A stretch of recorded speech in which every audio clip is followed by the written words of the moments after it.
Okay, an pala de yung bagay no tutfefe poup. Painquiete, se yung patinan lavi. Epi devin Kisa, pupula se tanko yung rapos secre susante.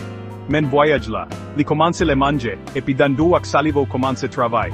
Mange desan an esophago, riven an l'estomaco, epi li melange ak gua acid ak anzim jiskaske li tunen yung melange liquid yore le chim. Apres sa, li alen an titripo, kote pancreas o ak fuao entre nan juetla. Pancreas la voyage especial pu krasbage yo, epi fois ajoute bil John puede agresio. Nan etap sa ki andanula se actuellement bed John. Kunya go tripo entre nan aksyon. Li absobed lo epi li kite bakteris amita yo fe travayo. Yo fe bagay John nan vin yon bel koulè mawon. Grasa yon podui chimik yo reles terkobilen. Se putet sa, pifo pupu ki an sante gen koulè mawon, li mou, epi li gen fam sosis.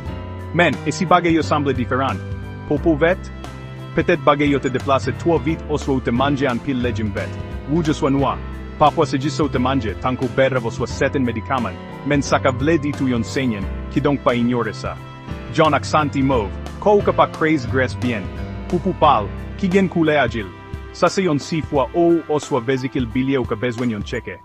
Pifo chanjman yo pa grav, men si o we san, o gen dole, oswa bagay yo pa ameliore nan yon semen, li le pupale ak yon dokte. Pupu rakonte yon istwa koteli, epi kenbek o kontan.